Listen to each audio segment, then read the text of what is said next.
आज हमसे बात करने के लिए जुड़ चुके हैं सदस्य हज कमेटी उत्तर प्रदेश एवं दर्जा प्राप्त राज्य मंत्री सरवर सिद्दीकी जी। जी सर, स्वागत है आपका। सबसे पहले तो आज आप हज कमेटी के सदस्य हैं उत्तर प्रदेश सरकार में। क्या स्थिति है अब की बार हज की, जैसा कि 30 तारीख आखिरी डेट है? क्या कहना चाहेंगे जो लोग फॉर्म भरे हैं या जाना चाहते हैं? अच्छा लगा आप लोग आए हमारा इंटरव्यू लेने। हज कमेटी उत्तर प्रदेश सरकार ने आवेदन निकाले, लोगों ने आवेदन भरे हैं। इस साल हर साल आवेदन करने वालों की संख्या घटती जा रही है और हर साल हज यात्रा पर जाने वाले लोगों की संख्या घटती जा रही है। इसके लिए हज माफियों का बढ़ता वर्चस्व जो है वो जिम्मेदार है और हम हज कमेटी जो है माफियों के बढ़ते हुए वर्चस्व को रोक नहीं पाती, इसलिए घट रही है। इसमें कैसे माफिया, मतलब? माफिया ऐसा होता है कि हज माफिया होते हैं।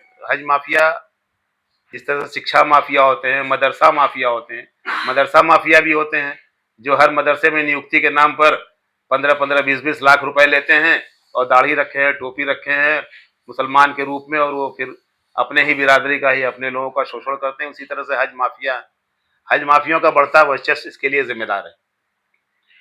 तो संख्या बढ़ाने के लिए क्या उपाय करने चाहिए? संख्या बढ़ाने के लिए जब शिकायतें आती हैं, जो लोग हज यात्रा पर जाते हैं, हज कमेटी ऑफ इंडिया जो है उन शिकायतों को इंटरटेन नहीं करती। और हज माफिया हज में क्या हो रहा है क्या नहीं हो रहा है सारी चीजें उनको पहले से पता होती है।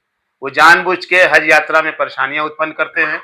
हज यात्रियों को जो वहाँ निवास स्थान होता है उसमें कभी लेटरिन खराब है, कभी लिफ्ट खराब है, कभी कुछ खराब है, इस तरह की शिकायतें होती है और हज कमेटी कुछ नहीं लेती।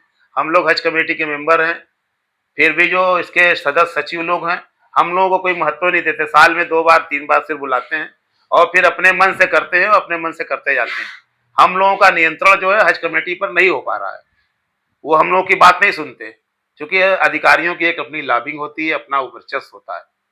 तो न हम लोगों की बात करते हैं। हम लोगों ने कई बार कहा कि हज यात्रा पर जो लोग जा रहे हैं उनको जो भी दिक्कतें हैं परेशानी है तो उसका समाधान किया जाए, उसके लिए एक समिति बनाई जाए, उनको बुला के पूछा जाए, जिले में जाके पूछा जाए कि भाई हज यात्रियों को क्या क्या दिक्कतें हैं, उसका निवारण किया जाए।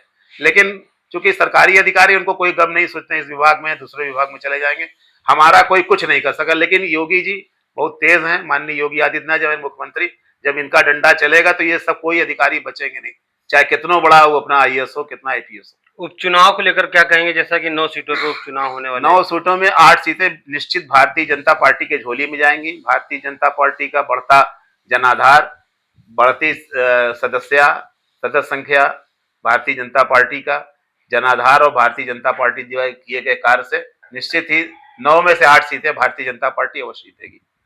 सदस्यता अभियान में आपके द्वारा कितनी संख्या में किया गया? हमारे द्वारा तो अच्छे से किया गया, जो निर्धारित संख्या थी उससे अधिक कार्य किया गया और अल्पसंख्यक मोर्चे के कार्यकर्ताओं ने बढ़ चढ़ के हिस्सा लिया।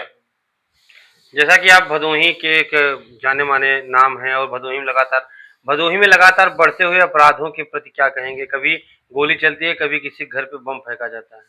देखिए, बढ़ता जो अधिकारियों का ये अपने जनपद में जो अपराध बढ़ रहे हैं, इसके लिए विपक्ष के लोग जिम्मेदार हैं। इसके लिए विपक्ष के लोग जिम्मेदार हैं। सरकार जो है इस पर पूरा नियंत्रण कर रही है। बदमाशों को विपक्ष के लोग संरक्षण देते हैं और इसलिए नहीं है। लेकिन हमारी पुलिस प्रशासन लगी हुई है, जल्दी भी जो जो कांड हुए हैं उस पर जरूर अवश्य कार्रवाई होगी। हत्यारे या बदमाश जो भी कितने ऊंची पहुंच वाले हैं, ये बाबा योगी आदित्यनाथ जी की सरकार में बचेंगे नहीं, उनके खिलाफ अवश्य कार्रवाई होगी। अभी एक अंतर्राष्ट्रीय मेला संपन्न हुआ कालीन का। अनुमान लगाया गया कि आईआईसीटी ने कहा कि लगभग 450 करोड़ का कारोबार हुआ। क्या लाभ देख रहे हैं आप भदोही का इस मेले का? नहीं, भदोही में इंटरनेशनल कारपेट लगना अपने आप में एक बहुत बड़ी उपलब्धि है। भदोही शहर के लिए बहुत बड़ी उपलब्धि। छोटे से शहर में इंटरनेशनल कारपेट लगा, ये बहुत बड़ी उपलब्धि है। लेकिन सीपीसी के प्रशासनिक सदस्यों में कुछ लोग भाजपा विरोधी दल के हैं, वो जानबूझ के योगी आदित्यनाथ और माननीय प्रधानमंत्री नरेंद्र मोदी जी का फोटो नहीं लगाए, वो तरह तरह का दुष्प्रचार करते हैं। इससे लोग दलगत राजनीति से उठ के कारपेट हित की बात सोचे तो ज्यादा अच्छा है। इस फेयर से लोग 450 कहते हैं, कह रहे हैं, लेकिन किसी को भी हम तो समझते हैं किसी भी बायर को ने, किसी भी सदस्य को किसी भी मेला लगाने को 1 करोड़ रुपए का न तो एडवांस दिया न एलसी खोली है। ये सब फर्जी बातें और झूठी बातें करके सिर्फ सरकार से पैसा लेने का कार्य किया है। अंत में एक बहुत बड़ा त्योहार दीपावली, क्या बधाई संदेश देंगे अपने जनपद? दीपावली पर लोगों को बहुत बड़ी बधाई। हार्दिक शुभकामनाएं सभी देशवासियों को, सभी लोगों को दिवाली की हार्दिक शुभकामनाएं।